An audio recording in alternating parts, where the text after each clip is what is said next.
Fernando Chapi Martínez está presentando Misterios al Anochecer a través de la estación Lamas 96.3 FM para la región San Martín.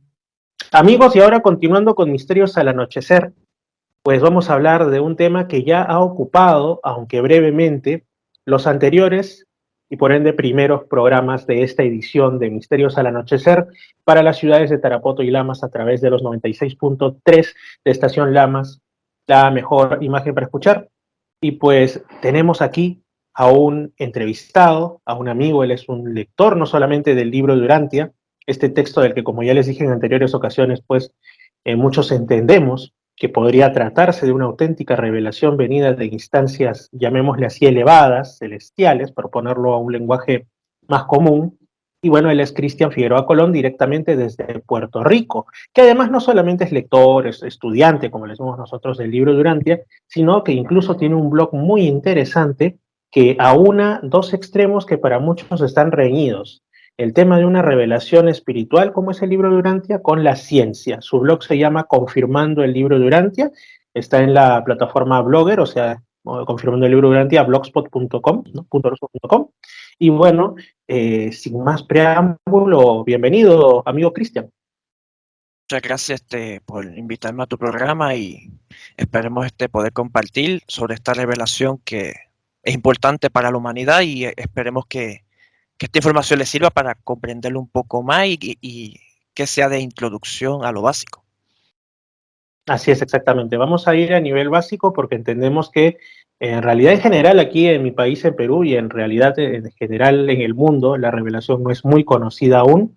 Y en el caso particular de repente de la región amazónica de mi país, es casi nunca se ha tocado o nunca se ha tocado antes este tema en emisoras locales. Así que hasta cierto punto pues tenemos que ir paso a paso. Cristian, para ti, para empezar, ¿cómo te encontraste con el libro de Urantia? Tengo entendido que tú antes formabas parte de, quizá, de alguna corriente espiritual, religiosa del cristianismo. Cuéntanos un poquito, ¿cómo es que llegas hasta él? Pues esto fue hace mucho tiempo que pues, yo estaba en una iglesia que se llama Iglesia de Cristo, que es un culto cristiano que se consideraba no denominacional, pero tenía muchas conductas denominacionales. Y pues yo con el tiempo pues me empecé a sentir incómodo con ciertas prácticas y ciertas ideas que había en esta iglesia. Y pues yo era una persona que tenía curiosidad, tanto así yo como mi madre, que también estaba interesada en leer otros libros. Y pues por esto fue que yo empecé a leer libros diversos que se consideraban apócrifos, porque para el cristianismo solamente está la Biblia, pero existen otros libros que alguna vez se consideraron parte del canon. Y yo empecé en una lectura, empecé con el libro de Enoch, después el libro de Enoch 2 y así sucesivamente empecé a leer muchos libros. Y mi mente se fue ampliando. O sea, eso empezó a trabajar inconscientemente en mí en cuanto a lo que es la Biblia. Empecé a pensar pues que hay más cosas que no cuenta la Biblia que también ocurrieron. Y pues yo seguí ese camino, leímos muchos libros leímos nosotros.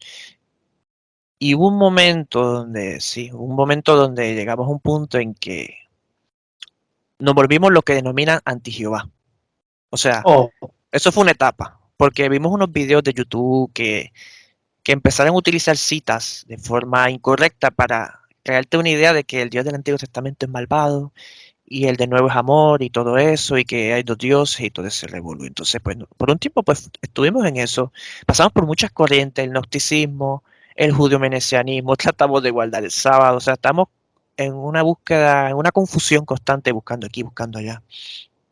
Y un día, pues, en la búsqueda de seguir leyendo y seguir investigando, porque cuando uno entra en ese camino, uno como que no quiere mirar atrás, pues nos encontramos con el libro Durantia. Y al principio, pues como que esto tiene que ser obra del diablo, decíamos así. Y hicimos muchos intentos de leerlo, pero después lo borrábamos, no lo leíamos o lo veíamos como algo, como una Biblia satánica, porque sí, o sea, hubo muchos momentos antes, sí, que lo llegamos también a mirar por encima y lo despreciábamos, porque esa es la postura que uno tiene uno tiene en ese mundo, vamos a ponerle en ese nivel de conciencia, como dicen. uh-huh. Pero llegó un momento en que yo me aventuré a leerlo. Y ahí fue entonces cuando hizo el boom. Y ahí cuando hizo ese boom es que entonces como que yo rompí. Empecé en ese proceso de ir cambiando de ideas, en ese proceso de ir tratando de romper los prejuicios, porque sobre todo uno carga con muchos prejuicios, prejuicios acerca de los conceptos de Dios, prejuicios acerca de la religión. Y sí, uno, es un proceso largo porque uno resiente la religión en ese proceso, pero llega un momento en que la revelación tiene un impacto. Y fue así más o menos como yo fui descubriendo la revelación y fue que la había descargado por la Play Store, la aplicación de Google. Después, sí es cierto que cuando lo leí, habían partes que me parecían, ¿what? Decía, porque habla de una madre divina y para un cristiano que todavía tenía, o sea, a pesar de que yo era anti-Jehová, para mí aún tenía ideas cristianas y hablar de una virgen, o sea, o para mí, ver el término ministra divina, yo lo relacionaba con la virgen. Y yo como que, what, Sí, es muy sí, común que eso ocurra al comienzo. Sí, sí. sí. Y yo como que no que tenía miedo de comprar el libro porque pensaba que podía tener cosas que para mí no eran correctas. Pero igual lo compré y ahí entonces que empecé a meterme en el libro y ahí que empezó el cambio, porque a pesar de todo, era verdadero lo que se leía, era lógico, era consistente y sobre todo concordaba con la realidad, porque en el pasado mis creencias no concordaban con la realidad, simplemente eran una lucha contra la realidad. El libro Durante, en cambio, cuando tú lo lees, encaja perfectamente con la realidad y ahí más o menos fue cuando yo descubrí el libro y me fue haciendo este impacto en mí también. Ujú. Digamos que entre estas cosas que encajan con la realidad o en general de lo que ibas leyendo tú, ¿cuál es la que, aunque yo entiendo, a mí me ha pasado, creo que a todos, que es una cuestión progresiva, pero aún así hay un momento, el momento eureka, como le dicen, ¿no? Ese momento en el que tú dices, caramba, o sea, esto que estoy leyendo es lo que he estado buscando. ¿Cuál fue de repente ese párrafo, esa cita, esa parte incluso del libro donde tú dices, esto es, no necesito más que esto, es una auténtica revelación? Fíjate que sí, yo siempre tenía en mente, tiene que haber algo más grande que esto. Cuando yo leía la Biblia, yo tenía esa mentalidad, a pesar de que estaba bien metido en la Biblia, decía, no puede ser que esto sea la única realidad. Y el boom que hace el libro Durante es como que te expande y eso crea un impacto inicial, lo que yo llamo el éxtasis. Pero sobre todo, empezar a leer que Dios no castiga, que los fenómenos naturales son eso mismo, son algo natural. Y tú tener ya ese reconocimiento de que sí, que la ciencia ha demostrado que esos fenómenos ocurren por esto y esto. En la religión no te enseñan eso, sino que te enseñan que los fenómenos naturales son el castigo divino.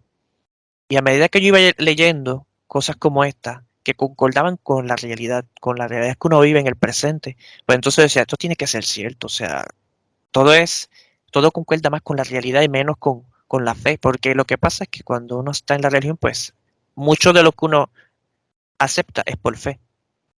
Y ahí Sí, siempre está ese choque.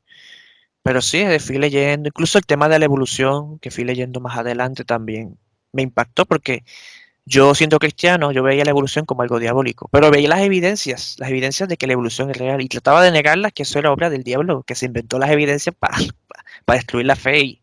Pero cuando tú lees el libro te das cuenta de que todo ese negacionismo desaparece porque concuerda.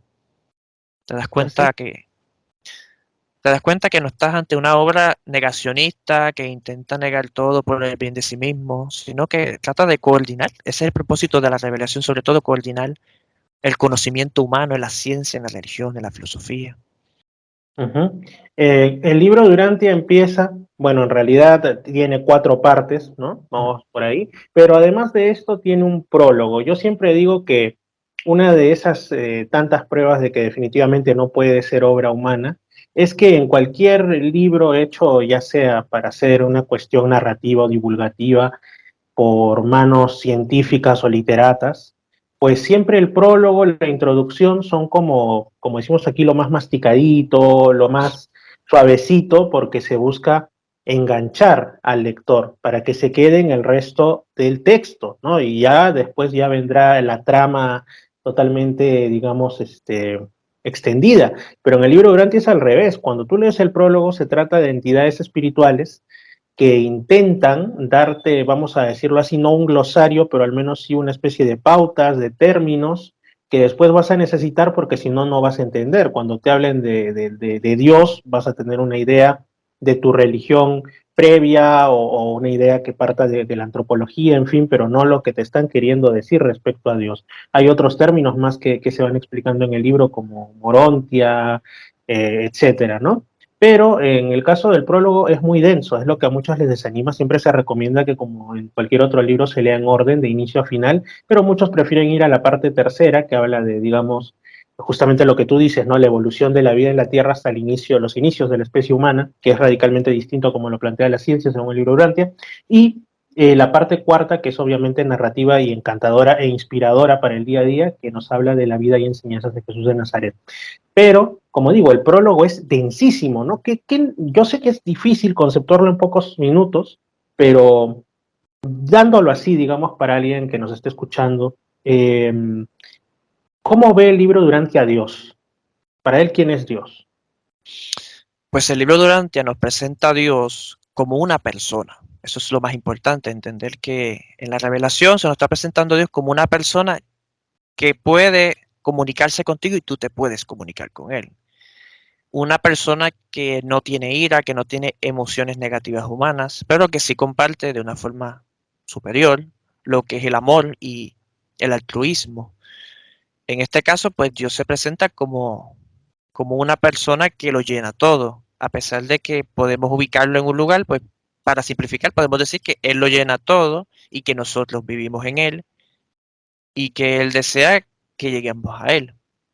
Eso viene siendo lo más importante acerca de Dios, que Él es un padre que desea que sus hijos se acerquen a Él y lleguen a ser como es Él.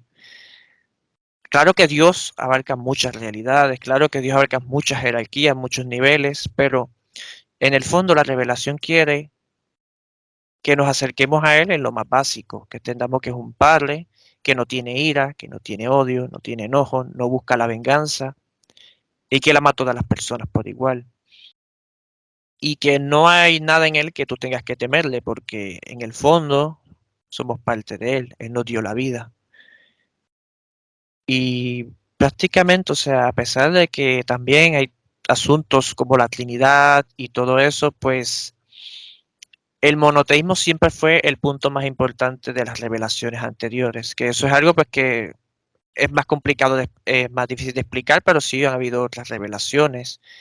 Pero centrándonos en esta revelación, o sea, lo que trata es que intentemos entender a Dios y que para los curiosos pues podamos profundizar en el misterio de Dios, porque lo importante es primero conocer a Dios como Padre, no tanto en sí conocer toda la profundidad de Dios. Pero sí, ese es uno de los propósitos de la revelación, que puedas conocer lo básico de Dios y también la profundidad de Dios para que entonces puedas crear tu propia ideología o esquema mental acerca de lo que es Dios y todo lo que ha creado. Y yo creo que, o al menos a mí lo que hasta ahora, cuando tengo un mal día, o cuando tengo un buen día también, ¿no? Me pongo a pensar y aún surge en mí un destello de emoción, surge realmente pues la admiración más plena, es cuando caigo en conciencia de lo que el libro Durantia llama ajustador del pensamiento. Hay otras versiones, como los escritos de Urantia, que es otra traducción del libro Urantia hecha por don Ángel Sánchez Escobar de España, que lo llama modelador del pensamiento, pero bueno, básicamente sería una partícula de Dios, vamos a llamarlo así, ¿no? Que mora dentro de nuestra mente desde determinado momento de nuestra más tierna niñez, ¿no? Y esto tiene una implicancia muy grande, porque quiere decir que cuando tú piensas que estás solo, en realidad nunca estás así, ni aunque estés yendo por un camino desolado, ni aunque estés, como decir, como ya que hemos hablado de la Biblia, ¿no? Ni aunque estés en valle de sombra o en valle de muerte, nunca estás solo, porque Él mora dentro tuyo, experimenta las cosas contigo y por ende puedes confiar en que hay un Padre que está presente. Dice, claro, el libro de Urantia que él tiene una morada física que vendría siendo en lo que se llama la isla del paraíso, la isla eterna del paraíso, pero también ha querido estar con nosotros lo más bajo, ¿no? Lo más básico de la carrera de su creación. A mí eso hasta ahora me admira cada vez que empiezo el día. Sí, y fíjate que el concepto de Dios viviendo en nosotros existe en la Biblia y se le llama el Espíritu Santo o el Espíritu de Dios.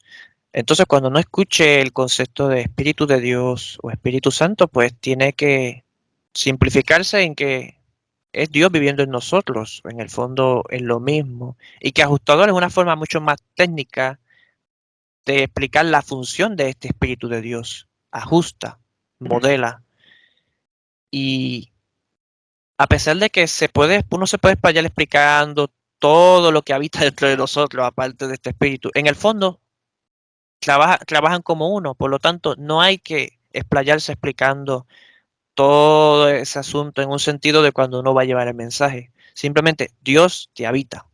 Eso es lo más importante de esto. Dios te habita y trabaja dentro de ti para hacerte una mejor persona. Ujú. Hay un término, quizá esto sea ya irnos mucho más allá, pero hay un término que por algo viene a mi mente ahora. Y es algo que también subyace dentro de las enseñanzas, sobre todo de grupos cristianos protestantes, evangélicos, pentecostales, cuando ellos hablan también de eso que está en cierta parte del Nuevo Testamento, el renacer del Espíritu, ¿no? Y en el libro Durante también te hablan de ser renacido del Espíritu, pero el punto de vista, perdón, es distinto, no es lo mismo, pero sí te dicen que es posible renacer. ¿Cómo es este renacer, no? Que es algo ya que nos puede tocar más. Sí, el renacimiento en el libro Durante tiene que ver es una especie de decisión que uno toma. Hay un momento donde uno llega, donde uno quiere hacer un cambio de vida.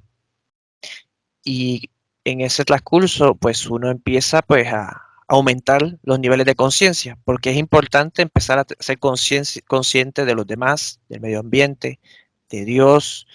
Y el renacimiento es simplemente salir del rumbo materialista, porque normalmente nuestra vida es materialista, es automática, es instintiva, estamos preocupados por cosas materiales todo el tiempo. Y en el renacimiento, pues uno como que decide cambiar de enfoque. En ese momento, pues uno tiene, eso es lo que llaman el despertar, uno llega a tener una especie de despertar donde uno decide pues enfocarse también en las cosas espirituales. Y eso prácticamente es el despertar o el renacimiento de la Ujú. persona. Así es un efecto, digamos, ya llevar las enseñanzas de la revelación no solo a un nivel intelectual, que es en el que muchas veces las personas caen y también hago mea culpa, porque creo que todos hemos caído en eso en algún momento, sino también a un nivel vivencial, ¿no? Cuando ya haces Exacto. tuyo, haces carne el mensaje de la revelación y no solo lo empleas además para ti, sino ya causa un impacto positivo en tus semejantes y en general en el entorno y mundo que te rodea. Algo que también las personas pueden, ya que estamos hablando de Dios y todo, y estamos en países de tradición cristiana, es ¿quién es Jesús de Nazaret para el libro Durante, para la revelación? Pues si queremos ver a Jesús, podemos decir que Él es un hijo de Dios. Sin entrar en detalles más profundos, Él es un hijo de Dios que fue enviado al ser humano para revelar el Padre al mundo. Ese fue su gran propósito, enseñarle que hay un Padre, que Dios nos habita y que todos somos hermanos.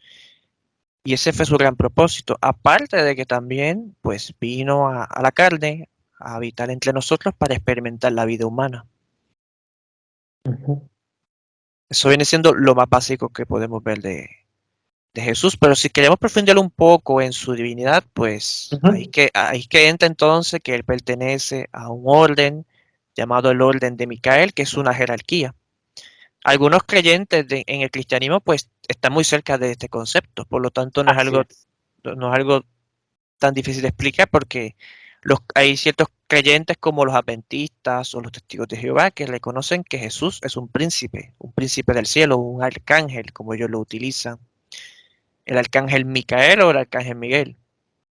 Y sé Sí, que suena fuerte.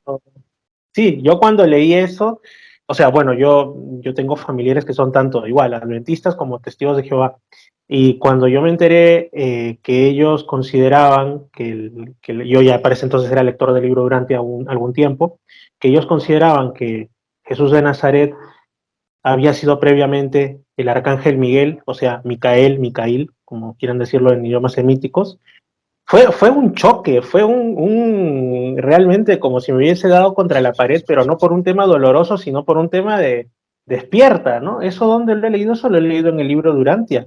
Y resulta que en lo más escondido de la Biblia, en uno de esos párrafos que no suelen caer los lectores superficiales demasiado en cuenta, te lo está diciendo como si fuese un resquicio superviviente de una sabiduría anterior, de revelaciones pasadas, ¿no? Y yo, wow, me quedé así. También fue otro de esos momentos eureka, como quien dice, ¿no? Sí, incluso hay un dato curioso que hubo una corriente cristiana mucho más antigua de estas corrientes modernas que también enseñaban eso, que Jesús fue la primera creación, no, Jesús o Miguel fue la primera creación de Dios. O sea, que no era un ser preexistente, sino que era una creación a la que llamó Miguel.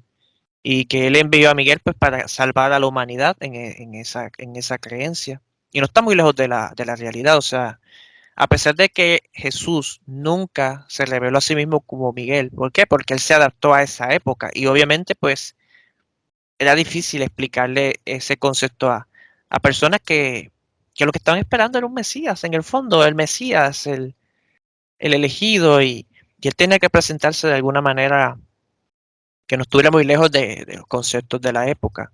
Pero sí, más adelante, pues ciertas personas pues lograron descubrir esa verdad por medio del estudio de las escrituras y quién sabe por medio de algún insight de la mente.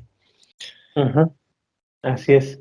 Hay un tema también ya que decimos profundizar un poco más en Jesús de Nazaret o Micael de Nevadón, que ese es el nombre que se le da en el libro de Urantia, en el sentido que Nevadón sería nuestro universo, ¿no?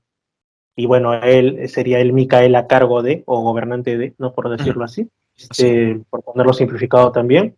Bueno, hay un tema que es, creo yo, crucial y que marca una diferencia con la idea mayoritaria del cristianismo, que es, bueno, ¿por qué vino Jesús al mundo? Ah, vino para expiar nuestros pecados porque la humanidad estaba, como dice un amigo evangélico, contristando al Padre Celestial. El Padre estaba molestísimo, molesto barra triste ante el pecado generalizado de la humanidad, entonces se necesitaba un sacrificio expiatorio, ¿no? Equivalente al de las antiguas religiones, como la religión de Mitra con el taurobolio, que era básicamente el tema de los toros en sacrificiales y todo esto. Entonces, en este caso, como los pecadores somos los seres humanos, tenía que venir alguien en forma humana y ese alguien fue el Hijo de Dios, Jesús.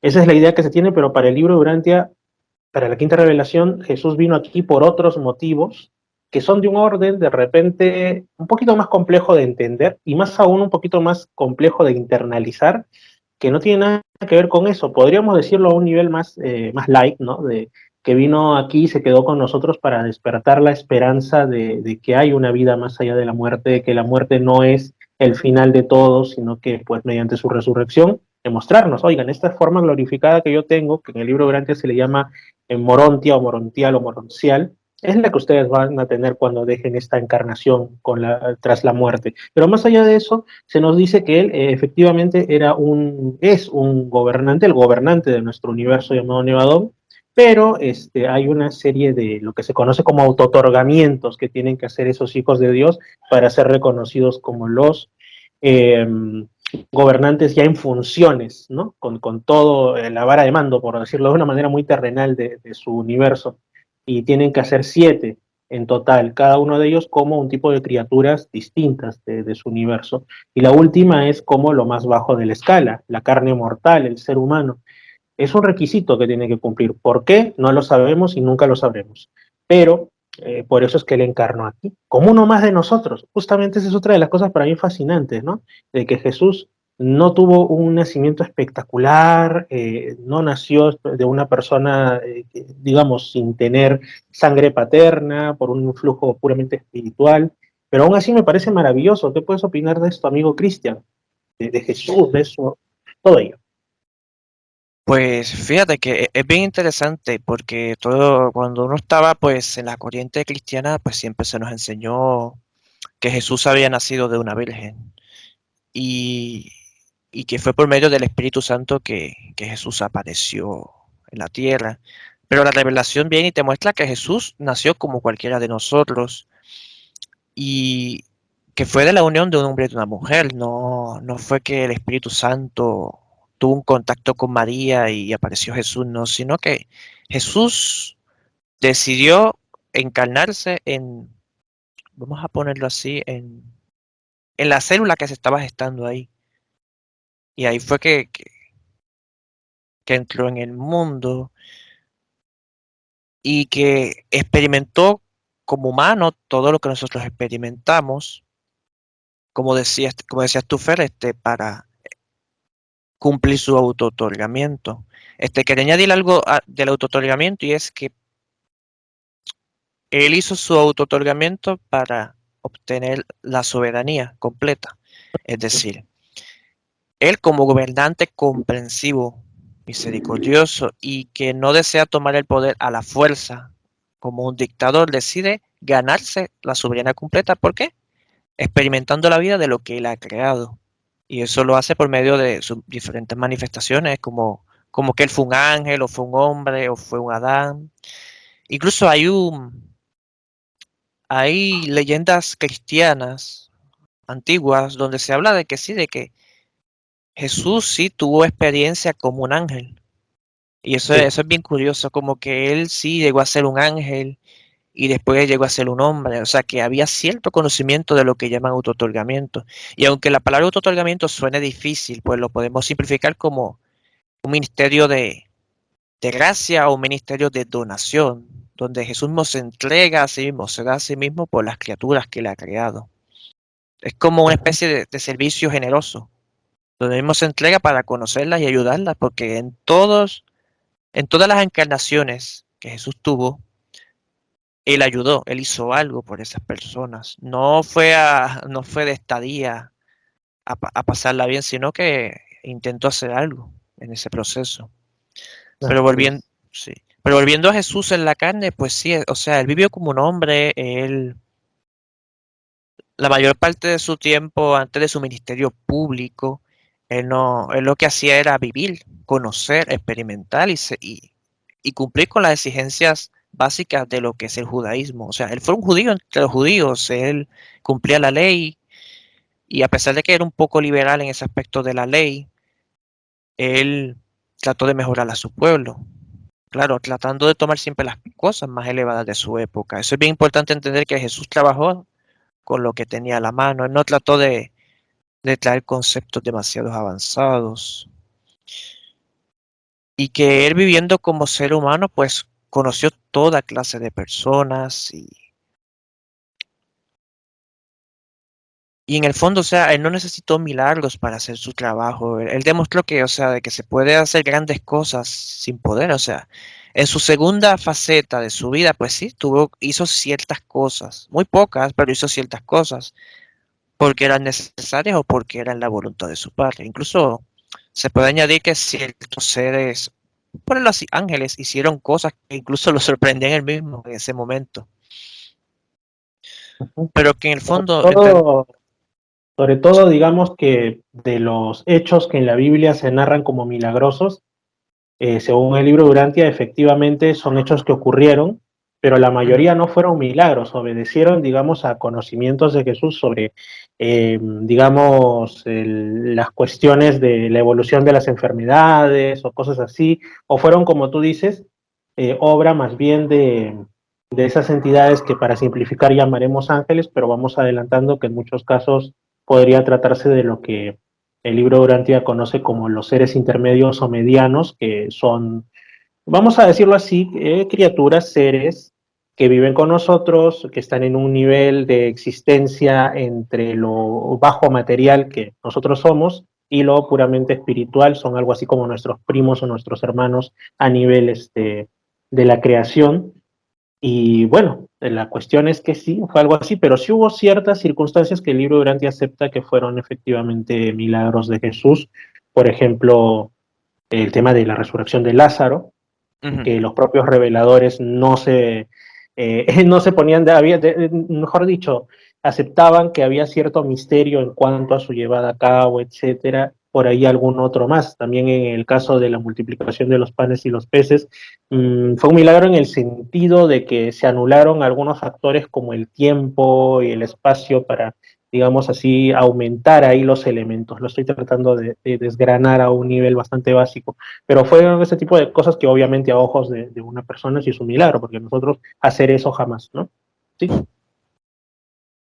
Sí, es que el ser humano tiende a llamar milagro todo lo que no puede comprender. Y sí, Jesús hizo ciertas cosas como por ejemplo, hablemos de la pesca. O sea, Jesús aparecía para ayudar a sus apóstoles a pescar y sabía dónde iban a aparecer los peces. Y para ellos era un milagro que Jesús encontrara el lugar exacto de los peces. O sea, era un sesgo. Vamos a decir, como creían en la divinidad de Jesús, tenían un sesgo de milagros. Todo lo que él hacía parecía milagroso. Su vida parece completamente milagrosa.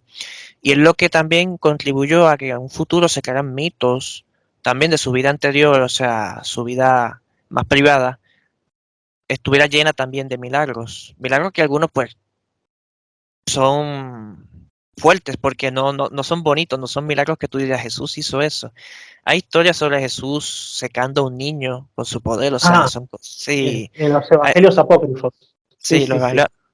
hay muchas leyendas y mitos así de Jesús donde intentan pues como que hacer de su vida completamente milagrosa, pero que en el fondo no reflejaban mucho lo que es la vida de Jesús que conocemos incluso en la Biblia, porque incluso en la Biblia Jesús es un personaje que representa mucho lo que es el Padre, con todo y algunos mensajes que da. Pero fue lamentable pues que los mitos pues se le bajara a lo que es su imagen con estos milagros que parecen de terror en algunos casos, pero sí, llegamos a entender entonces que Jesús sí hizo milagros, pero que en el fondo tienen una explicación científica, o sea que son hechos donde sí se manipulan las fuerzas físicas, pero no son milagros mágicos. O sea, hay que entender que Jesús no hacía magia, ni siquiera los ángeles hacen magia, nada de o sea, los seres no pueden hacer lo que no se puede hacer. Ellos tienen que utilizar los medios disponibles y usar pues sus habilidades especiales manipulando lo que es la materia. Y como el libro lo llama los alquimistas, así Ajá. simbólicamente alquimistas, porque sí están como manipulando la materia, pero no hacen magia. Ujú, No hay ahí poderes de la nada, nada de eso. ujú. Incluso cuando tú has hablado de manipular la materia y hacer esta alquimia, me hace recordar otra parte, una de las iniciales del libro de Durantia, que es cuando habla de los portadores de vida, ¿no? Cuando habla de cómo es que se origina la vida no solo en la Tierra, sino en los mundos en general, y no lo ve como nunca lo va a poder recrear la ciencia, que es intentando hacer una mezcla pues totalmente improbable, elementos de rayos cósmicos con que, o por esas cosas del azar, ¿no? Que siempre es la vieja confiable de la ciencia del azar, Sí, se mezcló un elemento y otro no, sino que sí es cierto, hubo, digamos, un caldo primigenio de vida, como dicen, ¿no? Pero en el libro de Urantia también menciona que hay unas entidades que son esos portadores de vida porque tienen, vamos a decirlo así, un plan para el surgimiento digamos, esas primeras semillas de existencia en los mundos, ¿no? Y la Tierra no fue la excepción. exacto. Si queremos verlo de esta manera, o sea, Micael o Jesús es el creador de este universo y él envía a estos ángeles que son los portadores de que se encargan tanto de llevar la vida como de recrearla en los mundos. En este caso, estos ángeles fueron encargados de sembrar la vida en nuestro planeta. ¿Y cómo lo hicieron? Pues tuvieron que construir lo que podemos Laboratorio. llamar la primera célula, sí, la primera célula viviente que dotaron de vida, programaron el ADN, podemos verlo de esa manera, y la pusieron en el agua.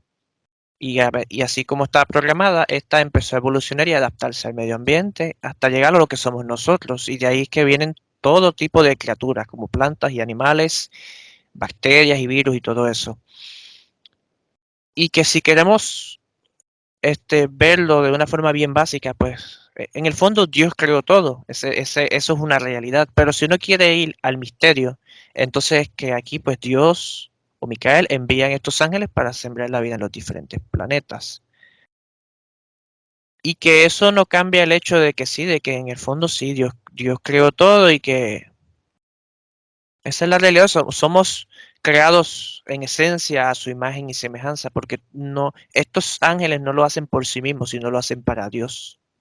Ujú. Y esto también, aunque, bueno, el libro Durante es cierto, son 2097 páginas, y dentro de esta se aborda muchos tópicos. En algunos casos no se profundiza en ellos porque no es la finalidad tratarse de un manual completo de los universos, porque sería imposible convertirlo en un libro o en muchísimo.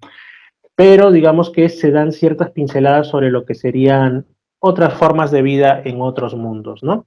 O sea, se habla de seres extraterrestres sin decirlo así, pero sí nos habla de que hay distintos tipos de criaturas por, digamos, la conformación de sus cerebros o por si respiran, respiradores medios que le llaman, respiradores, en fin. Entonces nos da a entender que hay otras criaturas, tenemos hermanos en el cosmos.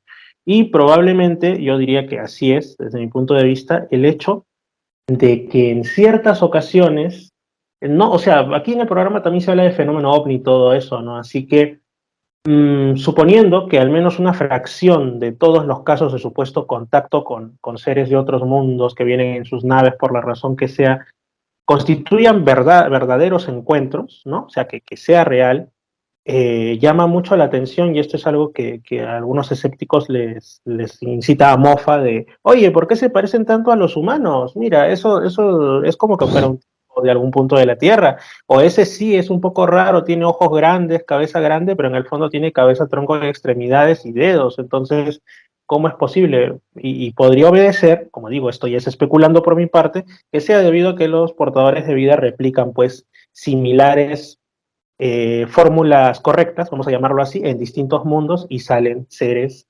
equivalentes entre comillas, ¿no? Así mismo es, sí.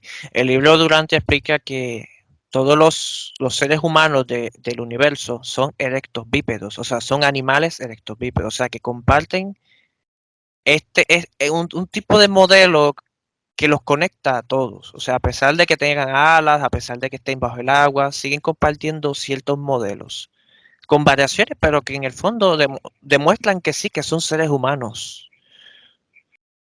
Y es que si la ciencia tiende a, bueno, no la ciencia, el científico escéptico, demasiado escéptico, pues tiende a ridiculizar esto porque él ya tiene unos sesgos y unos prejuicios y para él todo lo que se trata de creencia o ¿cómo es? De creencia, sí, o hipótesis, pues carece de valor porque para ellos lo que cuenta es lo que se ha demostrado. Y aparte de eso también es que ellos ya tienen una ideología, ya tienen una realidad concebida y eso hace difícil que cualquier cosa que se salga de esa ideología lo acepten. O sea, es difícil que lo acepten porque perturba. Es como el religioso. El religioso parte de que tenemos a Dios en el cielo, están los ángeles y está este mundo que es el único y que todo lo demás está vacío. Entonces, es algo similar, son los prejuicios del ser humano, el miedo, la desconfianza y la incredulidad la que llevan a negar estas cosas. Pero si uno se pone a pensar que vamos a ponerle un ejemplo en esto, y es que yo vivo en una isla, Uh-huh. no conozco el mundo, pero puedo afirmar tiene que haber algo más allá. O sea, puede ser que en ese lugar me traten de loco, yo me aventure y encuentre otros países. Y eso yo creo que habrá pasado alguna vez en la historia, pero Sí, y, definitivamente. y pasa algo similar, tienes un universo casi infinito. Y afirmar no hay vida, eso es anticientífico. Afirmar no hay vida. Tenemos que al menos tenemos que decir, hay probabilidad. Eso es correcto. Y hay científicos que vemos que dan hipótesis que te explican la probabilidad que puede haber vida de este tipo o del otro.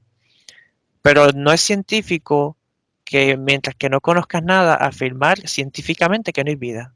Tú lo puedes hacer como una suposición, pero también hay que dar probabilidad a las cosas. O sea, siempre no tener la mente, como dicen, ni muy abierta ni muy cerrada, ni muy escéptico, pero tampoco muy crédulo. Y esa es la mejor manera de poder tratar este tipo de fenómenos. Y así uno no cae en un prejuicio tan radical. Ujú, exactamente. Quizá para ir cerrando un par de cositas, me gustaría primero, porque es una pregunta que siempre cae de madura, como dicen. eh, bueno, hemos hablado de la revelación, pero ¿cómo llegó esta revelación a nosotros? Así grosso modo, ¿no? Porque siempre a mí me ha pasado cuando alguien descubre que soy lector del libro Durante o etcétera, me dice, ah, mira, qué interesante. ¿Y quién es el autor? Entonces ahí uno se queda como que dice, cargando, porque dice por dónde empiezo y cómo se lo explico. Entonces hay que hablar de esto brevemente y quizá ya después para cerrar, ya que tienes tu blog confirmando el libro Durantia, mencionar así a vuela pluma rápidamente cuáles son algunos descubrimientos científicos que entre comillas se anticiparon en el libro Durantia y que ahora ya son realidades confirmadas o a punto de confirmarse. Primero, el libro Durantia no fue, como algunos quieren decirlo, por ignorancia o por malicia, canalizado. O sea, no es que un medium estuvo ahí y de pronto en conexión con espíritus de los difuntos empezó a escribir y a hablar una verborrea extraña. Más o menos así, centrándolo y poniéndolo en pequeñito, cómo es que el libro de Durantia llega a nosotros. Pues sí, así como Jesús llegó por medio de un ser humano como revelación del Padre, pues el libro Durantia también comienza como una comunicación.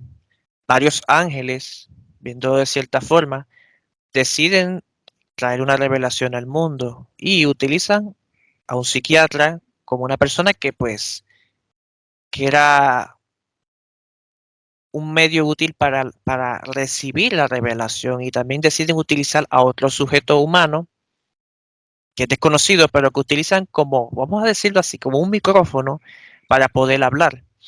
Estos ángeles utilizan a esta persona y comienzan pues a tratar de introducir conceptos que ellos quieren revelar desde lo básico a lo complejo. Esto ocurre a principios de los años,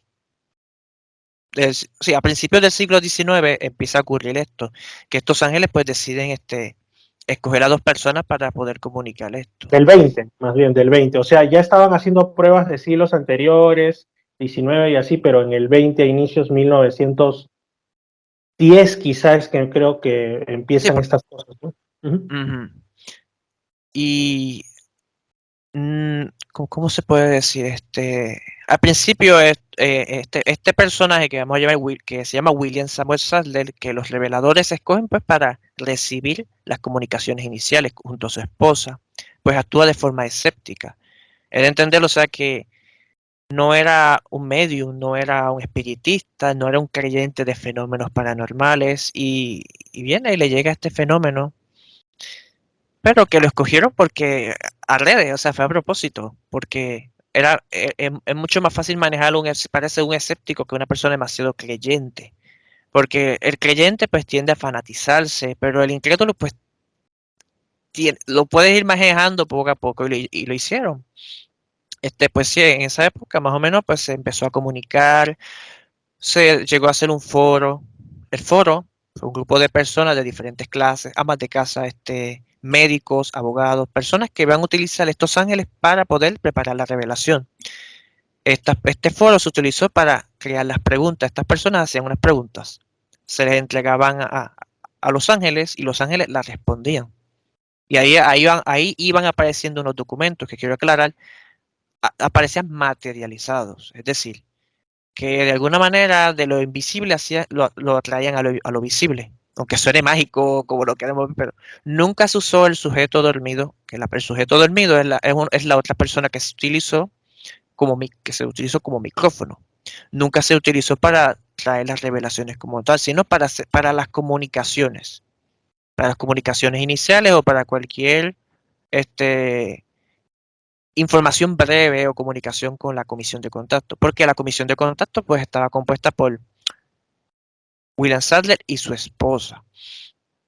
Pues sí, el foro se utilizó como un medio para poder preparar unas revelaciones que fueran aptas para toda la humanidad. Por lo tanto, tenían que escoger todo tipo de clase de personas.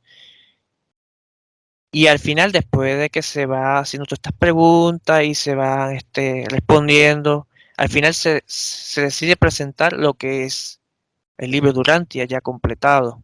Después se hicieron varias correcciones, como ampliaciones, pues para porque se seguía observando al foro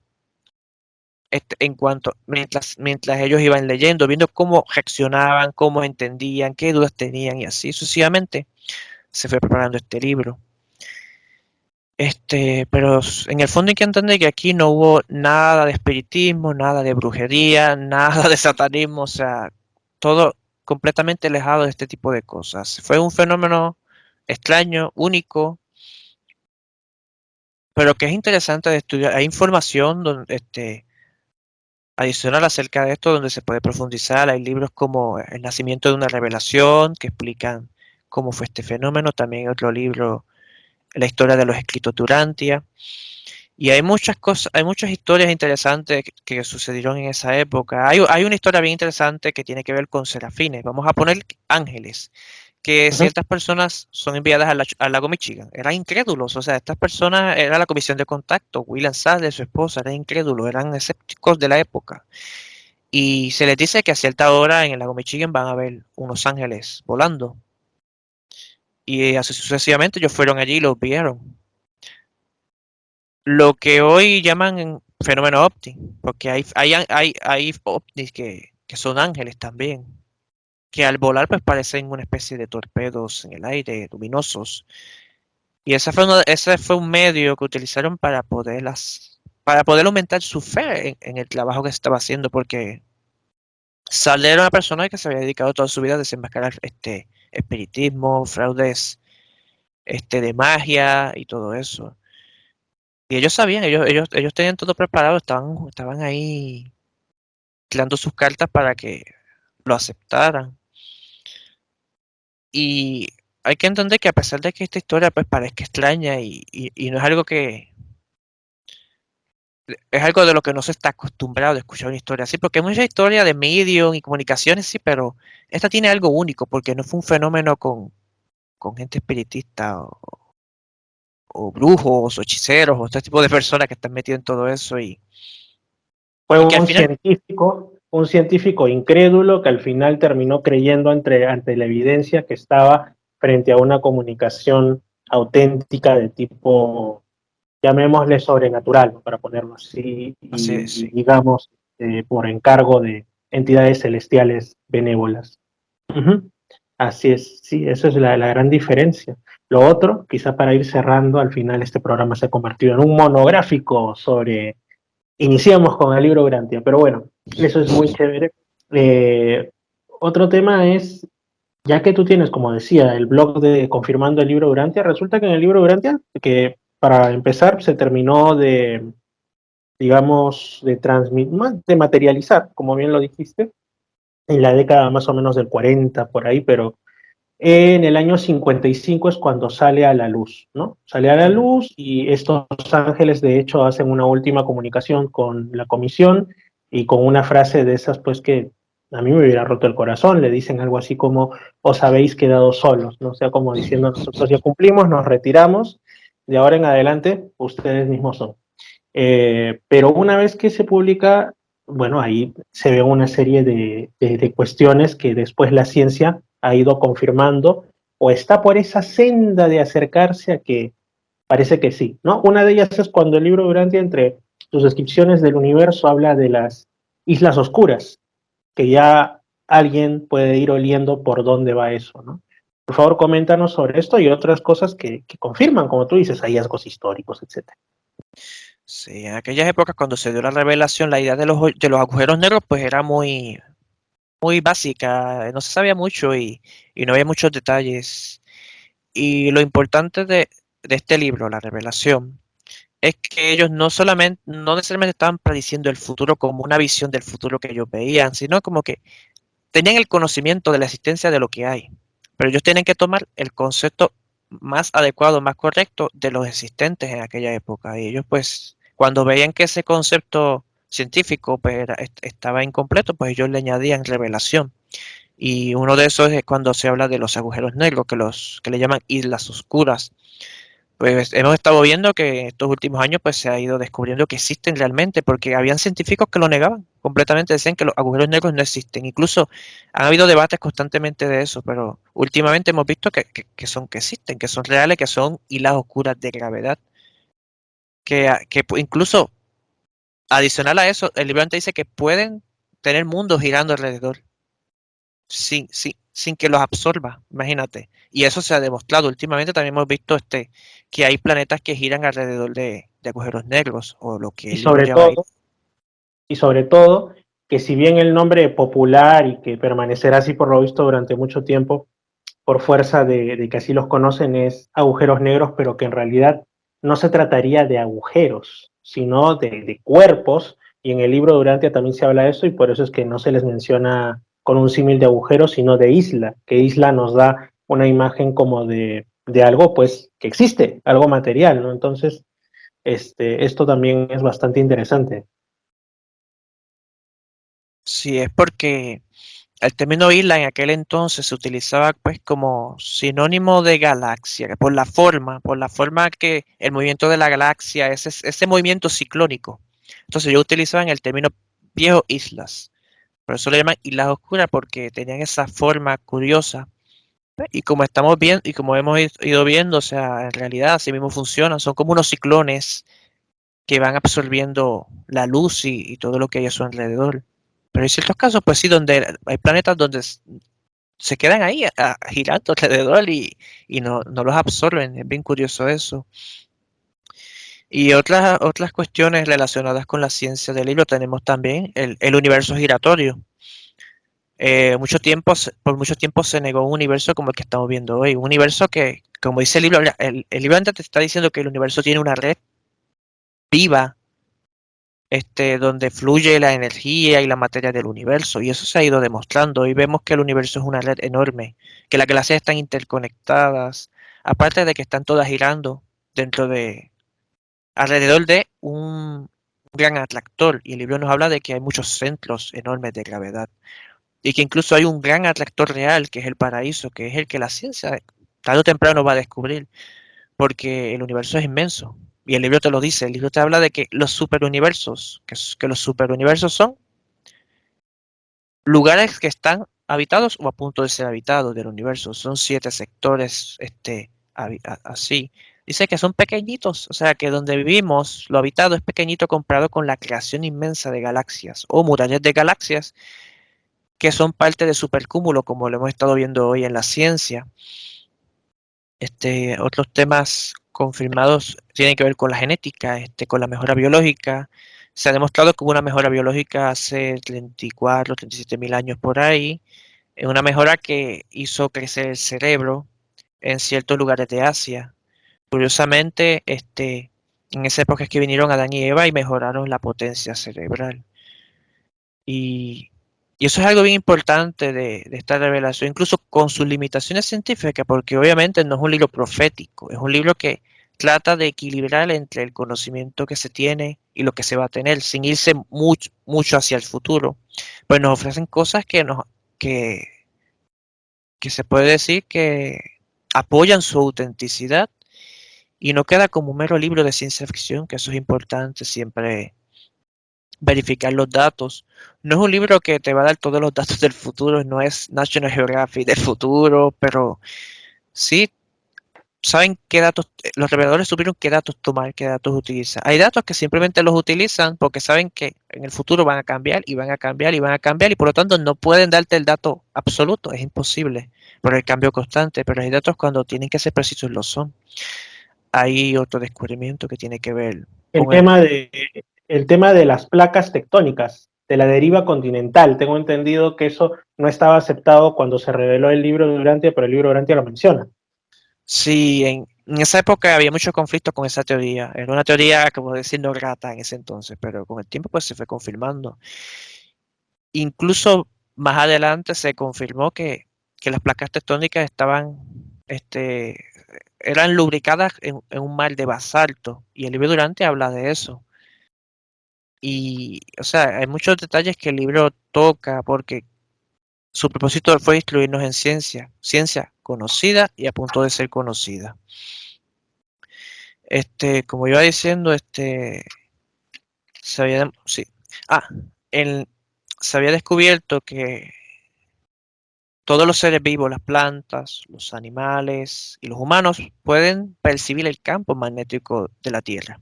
y seguían por él. El libro Durante en aquel entonces lo explicaba. Había sí hipótesis de que la célula de los animales podía tal vez captar el campo, pero era una hipótesis. El libro Durante fue más allá y indicó que todos los seres vivos lo perciben. Y con el tiempo pues se fue demostrando eso y incluso los seres humanos tienen eso a pesar de que se explica que como es un remanente evolutivo no lo podemos utilizar. Está ahí, pero no lo puedes utilizar conscientemente. Y son datos interesantes que hacen pensar, o sea, que la revelación no es un libro cualquiera, no es un libro de ficción que alguien se sienta a escribir un día y no es Star Wars, no es Star Trek, o sea, es algo que se puede demostrar. A pesar de que fue escrito en los años 30, es más exacto que cualquier libro de ficción que haya salido o siga saliendo. Eso es lo más sorprendente de todo. Incluso hay una teoría que que es una, creo, de las que me causan un poquito de conflicto, ¿no? Que aún no está, pues, ni refrendada por la ciencia, ni tampoco tomada en cuenta ni siquiera como una hipótesis. O creo que ya se está empezando por algunos que lo sospechan, ¿no?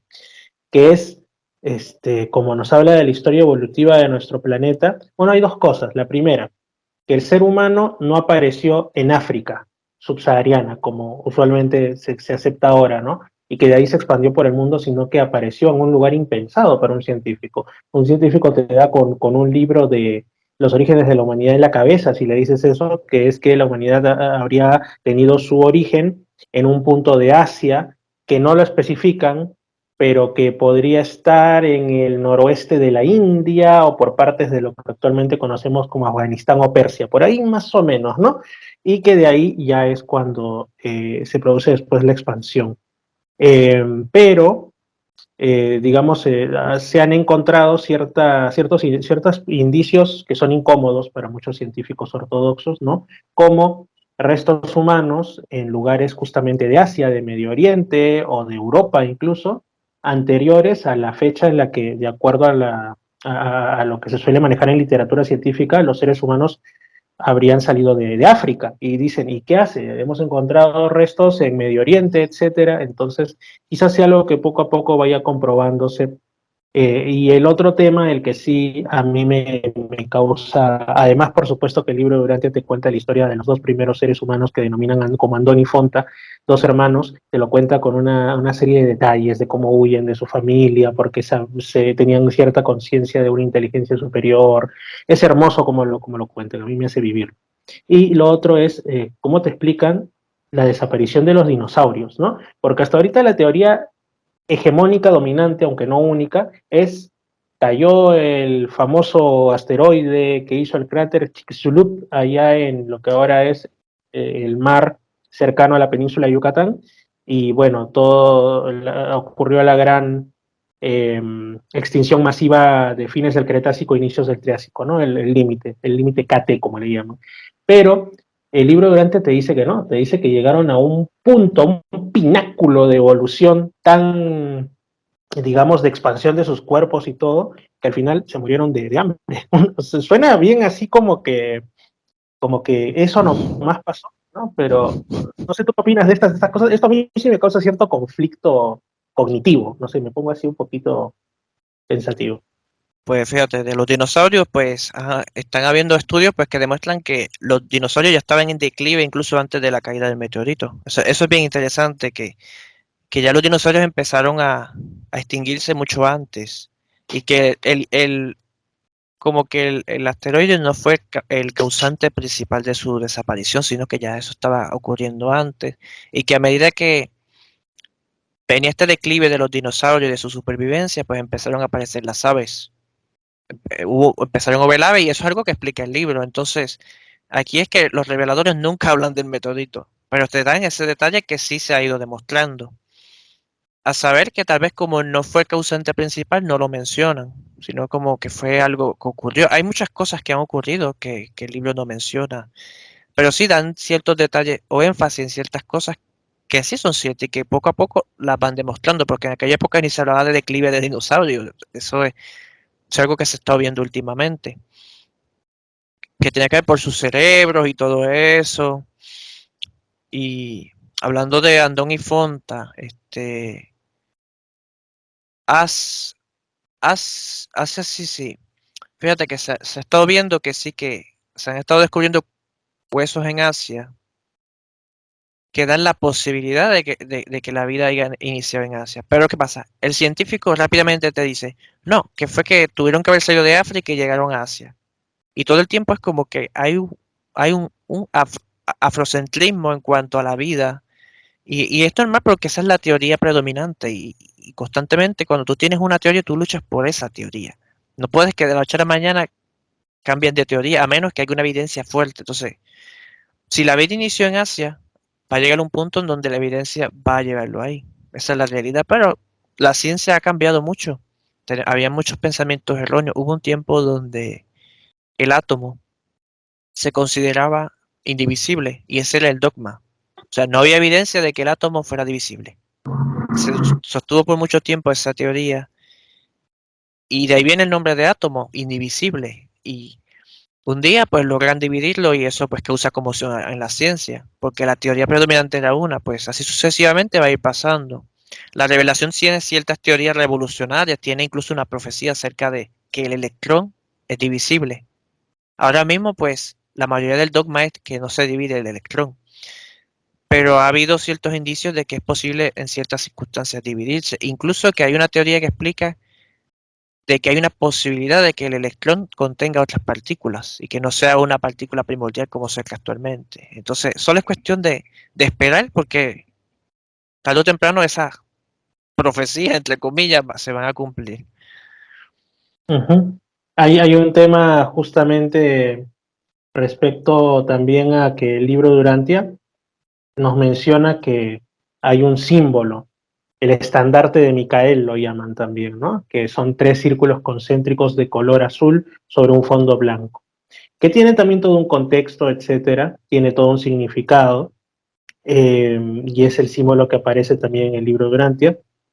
Pero no solo en el libro de Urantia, sino que en descubrimientos arqueológicos y en zonas que justamente el libro de Urantia menciona como que forman parte de la historia de las revelaciones del mundo y todo eso, aparecen los 3 círculos concéntricos. Incluso un investigador que se centra más en la cuestión de la Atlántida, esta supuesta civilización avanzada relativamente en tiempos, digamos, equivalentes a la antigua Grecia o antes, se menciona que ha descubierto evidencia de, por ejemplo, en España, creo una especie como de estela con 3 círculos concéntricos que le llaman la estela del guerrero, también ciudades construidas bajo un modelo no de 2, no de 4, sino de 3 círculos concéntricos.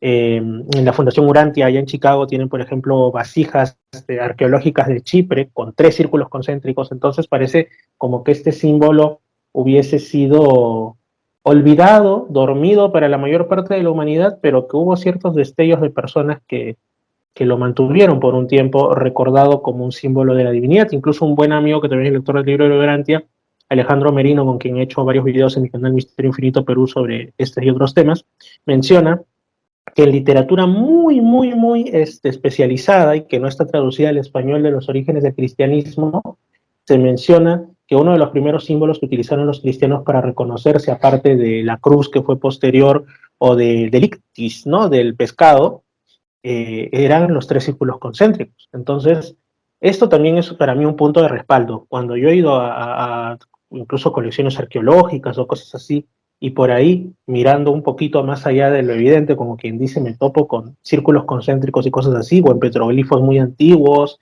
pinturas rupestres muy antiguas de todo el mundo, uno dice, quizás sea un eco de una antigua revelación, y ahora lo vemos poco más que como una muestra de arte, ¿no? Sí, fíjate que a medida que va avanzando la arqueología y van descubriendo cosas, ese símbolo como que empieza a hacer eco de cierta forma. Y es porque en el fondo, o sea, fue adoptado por diferentes civilizaciones y le daban dando su propio significado. En el cristianismo, pues, se puede decir que significaba la Trinidad, que era una de las creencias predominantes entre el cristianismo. Y que incluso la Atlántida, tengo entendido que fue construida bajo ese modelo de tierra Tres seca círculos a... concéntricos. Exacto. Ujú, Y el libro Durante explica que Dalamatria tenía esa forma, incluso el Edén, porque tanto Dalamatria como el Edén son pues como las ciudades originales que fueron que luego pues llegaron en forma de mitos, como Dilmun o la Atlántida, que todos comparten lo mismo porque siempre está este templo central y estos círculos concéntricos. Y se habla de que es una civilización avanzada, que tenían piedras preciosas y todo eso. Y es que sí, o sea, todos esos mitos han estado llegando a las diferentes civilizaciones y le han dado su propio significado. Pero en el libro de Durantia, estos tres círculos concéntricos tienen pues un significado que tiene que ver con el Padre, el Hijo y el Espíritu, que es lo que es la Trinidad. Por lo tanto, la definición cristiana se acerca un poco a lo que se refiere a estos tres círculos concéntricos. Nos explica el libro que los tres círculos significan la universalidad, la eternidad y la infinidad de Dios. Porque claro, cada persona de la Trinidad tiene uno de estos atributos. El Padre es la universalidad, el Hijo es la eternidad y el Espíritu infinito viene siendo la infinidad. Pero, ujú, pero con el tiempo, pues también fue simbolizando los tres reinos de los hombres, la Trinidad cristiana y el ser humano, o sea, tiende a distorsionar los símbolos y eso lo hemos ido viendo con las palabras, evolucionan los conceptos y pues es difícil mantener una idea tanto tiempo en la humanidad sin que cambie. También pues se nos explica el libro que es el estandarte de Micael. ¿Por qué? Porque pertenece al reino de su padre y es como su símbolo de su conexión con su Padre Celestial, de su origen. Y por eso es que utilizan ese símbolo, que es como un fondo blanco, que a pesar de que no nos dan el significado del fondo blanco, eso sí, no, solamente nos explican los tres círculos, puede significar pureza, perfección. así es, tampoco nos dicen por qué los círculos son azules, ni la tonalidad de azul, aunque digamos que de una manera casi ya como un clásico dentro de los seguidores del libro Durantia suele usarse el azul celeste, ¿no? Quizá porque es el más Yo- evocador de lo alto. Mira, yo te lo voy a decir, es porque Abba es azul. Bueno, ese es un chiste que lo comprenderán si han leído Caballo de Troya, que es una obra literaria, ¿no? Donde dicen que Dios es azul. Pero eso ya es otro tema. Bromita Durantia. Sí, Sí. pero sí, el azul tiene su significado de como que siempre se utiliza para representar el amor, el bien, y siempre el rojo se usa para muerte, destrucción, caos, rebelión. Entonces, por eso vemos que incluso cuando en el libro Durante se presenta el símbolo de los rebeldes, de la rebelión, pues es un círculo rojo con un punto negro. Mientras Ujú, que el de los seres divinos, el del reino de Dios es azul. Incluso fíjate que psicológicamente cada uno transmite algo distinto. Rápidamente tú lo observas y tú sientes algo cuando tú lo ves. El azul te transmite confianza. El rojo te transmite odio, rebeldía. Y más o menos, peligro. Ujú, y por eso nos dice que el símbolo es un símbolo material. No sabemos cómo es el símbolo morontial o el símbolo espiritual de la Trinidad. Pero nos presentan este símbolo que viene siendo una forma, yo le digo la foto de Dios. Es una forma de visibilizar a Dios de una forma sencilla, en tres círculos. O sea, tú ujú, quieres ver, por eso es que incluso se cuenta en la revelación que en el Edén, para que dejaran de adorar dioses falsos, les ponían los tres círculos concéntricos como una imagen de reverencia, para que no adoraran otros dioses extraños, o sea, o no adoraran a Adán y Eva, que eran, pues obviamente eran humanos, a pesar de que no eran de este mundo, y pues les ponían estos símbolos como una representación visible, por eso dice el símbolo material de Dios, como una representación visible del invisible. ujú. Así es. Muchas gracias por esta conversación, Cristian. Espero que les haya agradado a los distintos oyentes. Tú tienes un blog que es confirmando el libro durantia.blogspot.com. ¿Lo dije bien o me equivoqué? Sí, está bien, sí. Pues ahí entonces van a poder pues conocer acerca del libro Durante a profundidad, van a poder ver los descubrimientos que ha habido confirmando los descubrimientos que confirman el libro Durante, aparte de que pues también análisis de datos que tienen que ver con la Biblia, que también en el fondo confirman el libro Durante, que eso es algo bien curioso.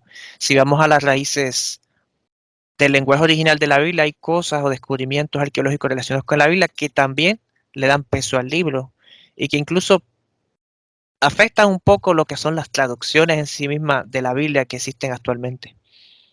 Ujú. A mí algo que me deja pensando es, ya que hemos hablado de traducciones e idiomas originales, como lo dijiste bien al comienzo de esta conversación, en el libro Durante se habla, por ejemplo, de un espíritu materno, ¿no? Alguien podría decir Espíritu Santo, bueno, dejémoslo en espíritu materno, o no en fin, la divina consorte de Micael también se habla. Y la curiosidad es que cuando tú lees un poco de, ok, vamos a ir a la palabra que se utiliza para espíritu en el sentido de Espíritu Santo en la Biblia, que es la palabra ruá, y ruá es de género femenino en hebreo, es decir, te están diciendo la espíritu. O sea, pero bueno, obviamente por cuestiones de los idiomas actuales, lo traducen como el espíritu y lo figuramos como que fuese una presencia eh, eh, masculina, ¿no? Hay ese tipo de cosas. Sí, sí, sí. Hace unos días yo estaba leyendo pues el libro de los Proverbios y hay un capítulo bien interesante que habla de la sabiduría y está hablando del mismo espíritu de Dios de forma femenina. Habla de ella, la sabiduría o como le dicen Sofía. Y se empieza a hablar de ella, de cómo deben respetarla a ella como respetan a Jehová y una serie de cosas bien curiosas que te hacen pensar de que hay ciertas cosas en la Biblia que están ahí, pero no se notan porque ya hay unas doctrinas preestablecidas en la iglesia y se les da énfasis a ciertas cosas. Se da la idea de que hay un solo Dios, o luego en el Nuevo Testamento tratan de dar énfasis al Espíritu Santo como un hombre, pero si uno se pone a leer también apócrifos, como el Salmo, como un libro que se llama Salmos de Salomón, Ujú. ahí se habla del Espíritu Santa, así mismo se dice el Espíritu Santa cuando se habla de ella. Incluso el libro de sabiduría, que es un libro que aparece en las Biblias católicas, también se habla de ella como una mujer. Entonces es como una contraparte femenina que sí existió para ciertos judíos, vamos a ponerlo así, que estaban influidos por la filosofía griega. Pero claro, para los judíos más estrictos, claro, eso no existía, eso se veía de otra manera, pero está ahí, o sea, es cuestión de investigar y uno se da cuenta de que a veces las traducciones afectan un poco también las verdades que se transmiten en los libros. Y eso pasa mucho con la Biblia, incluso el tema del infierno. La Biblia no habla de infierno en ningún lugar. Ujú. Y no solo eso, ya ahora sí, esto se está expandiendo. Es realmente un disfrute hablar de este tema, espero que para los oyentes también, pero hay un detalle, ¿no? Que no quería ya dejarlo pasar, y es que ya que hablamos de espíritus, Espíritu Santo y todo ello, hay una confusión, aunque algunos intuyen que hay una diferencia, ¿no? Cuando se habla, por ejemplo, uno va a un grupo evangélico, católico, que tenga una línea como que pentecostal o carismática, dependiendo y entonces mezclan lo que es Espíritu Santo con Espíritu de la verdad, como que fueran lo mismo.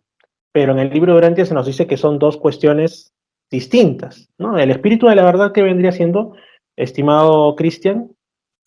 Si la revelación explica que el Espíritu de la verdad es esa red, esa energía espiritual que derramó Micael sobre toda carne. A diferencia del Espíritu Santo, que el Espíritu Santo pues viene de este personaje femenino que es la contraparte de Micael, que se llama la hija, que le llaman la hija creativa, pues ella es la que otorga el Espíritu Santo. Aparte de que también está el Espíritu de Dios o el Espíritu divino, que es el que otorga a Dios. Pero en la Biblia a veces hay diferencias y a veces es lo mismo, dependiendo del libro. Hay libros donde te diferencian el Espíritu Santo del Espíritu de la verdad. Hay una parte en la Biblia donde dice que Jesús sopló el Espíritu Santo sobre sus apóstoles. Para que tú veas, o sea, y no se había derramado el Espíritu de la verdad. Luego se dice que Él derramó el Espíritu de la verdad sobre toda carne. O carne. Pero, pero entonces en otros libros de la Biblia, pues eso cambia. ¿Por qué? Porque son diferentes pensamientos, diferentes teorías. Y ocurre esa confusión. Claro que en el fondo, como dice la revelación, tú no eres consciente de esta trinidad espiritual. Tú eres consciente como si fuera un solo espíritu. Entonces, no es tan errado decir que el Espíritu de Dios te habita sin tener conciencia de los otros. Pero si no quieres ser técnico, pues hay tres fuerzas que nos guían. El espíritu de Micael, el espíritu de la Madre Divina y el espíritu del Padre Universal. Que si queremos verlo de otra manera, si queremos ir a la fuente, son tres espíritus de la Trinidad. El espíritu del Padre, del Hijo y del Espíritu Infinito.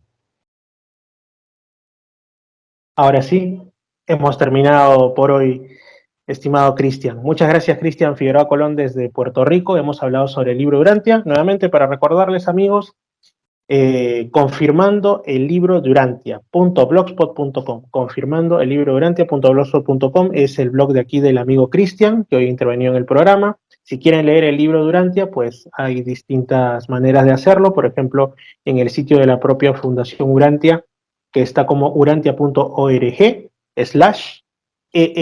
Y ahí hay uno que dice leer, ¿no? Y también, bueno, una traducción alterna del doctor, que a su vez pues ha hecho un gran trabajo en ello, el doctor Ángel Sánchez Escobar de España, está como los escritos de Urantia.com, ahí incluso pueden descargar las distintas partes del libro en PDF, ¿no? Para su más cómoda lectura.